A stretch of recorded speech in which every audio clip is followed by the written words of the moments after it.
నమస్తే సార్. నమస్తే. సార్ మనం చూసుకున్నట్లయితే తెలుగుదేశం పార్టీకి ఓట్లు వేయొద్దని కొన్ని ముస్లిం సంఘాలు చెప్పడం జరుగుతుంది. దాని గురించి మీరు మాట్లాడారు. తెలుగుదేశం కని కాదు, కూటమికి. తెలుగుదేశం కూటమి అంటే తెలుగుదేశం, జనసేన, బీజేపీ కూటమికి ఓటు వేయొద్దని నిన్న విజయవాడ దగ్గరలో ఒక సమావేశం జరిగింది. ముస్లిం పరిరక్షణ సమితి అనే ఒక ఆర్గనైజేషన్ అక్కడ సమావేశం జరిగినాక మీడియాతో మాట్లాడారు. వాళ్ళు ముస్లిం సమాజానికి ఒక పిలుపిచ్చారు, ఈ కూటమికి ఓటు వేయొద్దని అని. అట్లని వాళ్ళు ఏమి వైసీపీకి ఓటు వేయమని కూడా అనలేదు, వైసీపీని కూడా విమర్శించారు. అయితే వాళ్ళు ప్రధానంగా ఏంటంటే బీజేపీ నేషనల్ వైజ్గా కూడా యాంటీ ముస్లిం చట్టాలని తీసుకొస్తుంది, అనేక యాంటీ ముస్లిం ప్రోగ్రాములని తీసుకొస్తుంది. హలాల్ కావచ్చు, గోరక్షణ కావచ్చు, ఉమ్మడి పౌరస్మృతి కావచ్చు, సిఏఏ కావచ్చు, ఎన్ఆర్సీ కావచ్చు, ఇలాగా రకరకాలుగా ముస్లింలకి వ్యతిరేకమైన కార్యక్రమాలను బీజేపీ చేపడుతుంది. కాబట్టి బీజేపీతో కలిసిన ఈ రెండు పార్టీలు కూడా బీజేపీకి ఒక లెజిటిమసీని ఇస్తూ ఉంది. ఇక్కడ నిజానికి బీజేపీ ఉనికి లేదు. ఆంధ్రప్రదేశ్లో 0.8% ఓట్ షేర్ కూడా లేదు. దానికి ఊపిరి పోసింది ఈ కూటమి. లేకపోతే బీజేపీ అసలు ఇక్కడ ఉండేది కాదు. దానివల్ల ఇక్కడున్న ముస్లింలకి కొంత భయాందోళన మొదలయ్యాయి. ఇక్కడ కూడా బీజేపీ ఏమన్నా స్ట్రెంగ్తన్ అయితే భయపడే పరిస్థితి వస్తుంది అని అంటున్నారు. అయితే ఈ ముస్లిం పరిరక్షణ సమితిలో ప్రధానంగా నాయకుడిగా ఉన్న అతను లాల్ అహ్మద్ గౌస్. ఇతనేమో వైసీపీలో జాయిన్ అయ్యాడు. మొన్నెళ్ళి విడదల రజనీ సమక్షంలో వైసీపీలో చేరాడు. సో మరి వైసీపీలో చేరాడంటే దీని వెనక ఏమన్నా వైసీపీ ఉందా అంటే ఉండొచ్చు, ఛాన్స్ అయితే ఉంది. ఈ ముస్లిం పరిరక్షణ సమితి వైసీపీనే పెట్టించిందా అంటే కూడా తెలియదు, ఛాన్సులు అయితే ఉన్నాయి. అంటే అయితే ఇక్కడ మనం అది ఎవరు పెట్టినారు ఏందండి ఓవరాల్గా చూస్తే ఒక కరపత్రం అయితే దీని మీద ఇప్పుడు నేనేదో మాట్లాడినానో దాని మీద ఒక పాంప్లెట్ అయితే వాట్సాప్ గ్రూపుల్లో సర్క్యులేట్ అవుతుంది, మన ఈ కూటమికి ఓటు అయిద్దని. నిజానికి ఇది ఆంధ్ర రాష్ట్రానికి సంబంధించిన మాదిగా కాదు, నేషనల్ వైడ్గా కూడా అనేక ముస్లిం సంఘాలు చాలా స్ట్రాంగ్గా పిలిపిస్తున్నాయి. ఎన్డీఏ కూటమికి ఓట్లు వేయకండి అని గట్టిగానే పిలిపిస్తున్నాయి. మొన్న కర్ణాటక అసెంబ్లీలో కూడా మనం చూసాం. కర్ణాటక అసెంబ్లీలో క్లియర్గా ముస్లింలు కాంగ్రెస్ని సపోర్ట్ చేశాయి.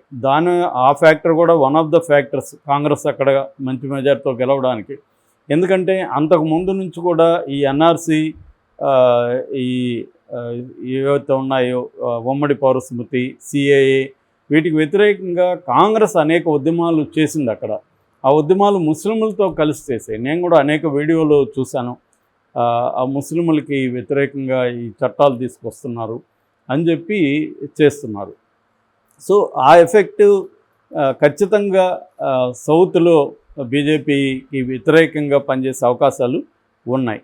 సో ఆంధ్రప్రదేశ్లో కూడా తెలుగుదేశం కానీ జనసేన బీజేపీతో కలవకుండా కానీ కలిసి ఉంటే ముస్లిం పాపులేషన్లో కొంతవరకు జగన్కి వ్యతిరేకంగా ఏ కూటమికి ఓట్లు వేసేవాళ్ళు.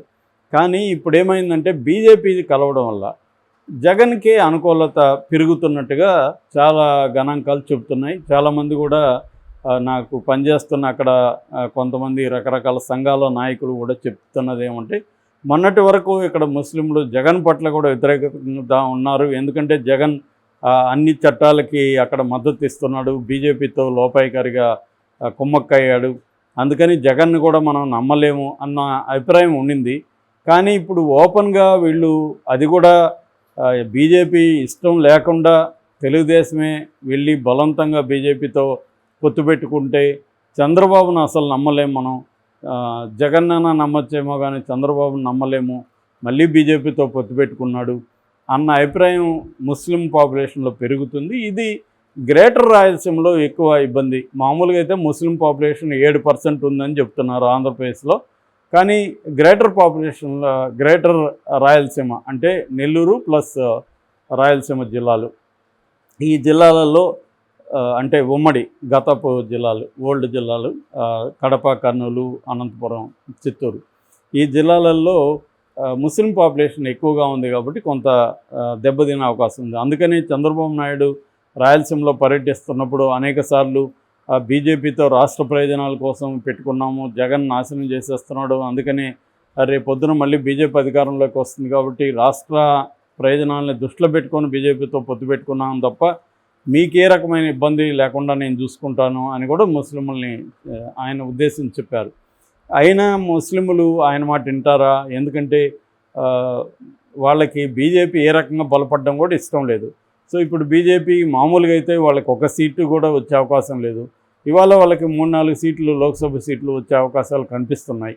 సో ఇది ఖచ్చితంగా బీజేపీ బలపడడానికి ఏమన్నా దోహదపడుతుందా అన్న ఒక డౌట్ అయితే ఉంది. అందుకని వాళ్ళు అటువైపు వెళ్ళారు. అంటే హారిబుల్ అండ్ మెజరబుల్ అంటారు. సో హారిబుల్ కంటే మెజరబుల్ బెటరు. జగన్ కూడా మెజరబులే కానీ హారిబుల్ ఇక్కడ. సో హారిబుల్తో పోలిస్తే మెజరబుల్ బెటర్ అని అట్లా వెళ్ళే అవకాశం ఉంది. అంటే దాని ఏమంటారంటే ఒక 2 ఈవిల్ ఫోర్సెస్ ఉన్నప్పుడు తక్కువ ఈవిల్ ఫోర్స్ని సెలెక్ట్ చేసుకుంటారు ఎవడైనా. పెద్ద ఈవిల్ ఫోర్సు అదైతే ఇమీడియట్గా చంపేస్తారు, ఇదైతే కొద్దిగా లేటుగా చంపుతారు అని చెప్పి వచ్చే అవకాశం ఉంది. అలాగా జగన్ కూడా బీజేపీతో ఉన్నాడు క్లియర్గా. జగన్ కూడా పోటీలు పడి వాళ్ళు అడగపోయినా మద్దతులు ఇస్తున్నారు. ఇక్కడ తెలుగుదేశం కూడా ఇస్తుంది. కానీ తెలుగుదేశం ఓపెన్గా పెట్టుకునింది, జగన్ ఓపెన్గా పెట్టుకోవట్లేదు. ఇదే తేడా. రెండోది ఏంటంటే జగన్ కూడా అంటే వైసీపీ కూడా ఎక్స్ప్లెయిన్ చేస్తుంది.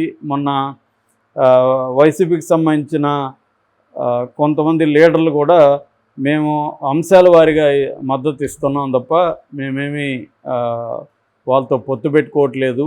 రెండవది షఫీజ్ ఖాన్, ఎండి మహమ్మద్ షఫీజ్ ఖాన్ మొన్న స్టేట్మెంట్ ఇచ్చాడు. సీఏకి కూడా మేము ఈ ఫార్మేట్లో మద్దతు ఇవ్వలేదు, ఫార్మేట్ మార్చమంటున్నాం, దీంట్లో అనేక అంశాలు మార్చాలనేది మేము డిమాండ్ చేశామని కూడా ఆయన ఎక్స్ప్లెనేషన్ ఇస్తున్నాడు.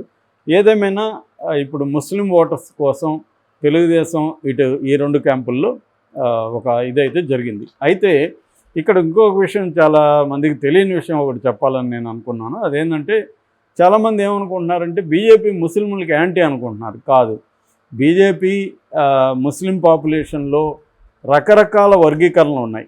ముఖ్యంగా షియాలు, సున్నీలు అనే వర్గాలు ఉన్నాయి. మొత్తంగా ఇండియాలో 15% ముస్లిం పాపులేషన్ ఉంటే అందులో షియాల పాపులేషన్ 15% ఉంది. ఈ షియాల మీద బీజేపీ ముందు నుంచి కూడా కాన్సన్ట్రేట్ చేస్తుంది. ముఖ్యంగా లక్నో షియాలో సంబంధించి రాజ్నాథ్ సింగ్కి చాలా మంచి అభిమానం, ఆయనంటే అభిమానం, నమ్మకం ఉన్నాయి అక్కడ. సో యోగితో ఏదైనా మాట్లాడాలనుకుంటే కూడా షియా వాళ్ళు రాజ్నాథ్ సింగ్ని అప్రోచ్ అవుతున్నారు. సో బీజేపీ ఈ షియా పాపులేషన్ మీద అంటే 15లో 15% పాపులేషన్ మీద ఫోకస్ చేస్తుంది. నెంబర్ 1. నెంబర్ 2, పస్మందా ముస్లిమ్స్ అని ఒక తెగ ఉంది.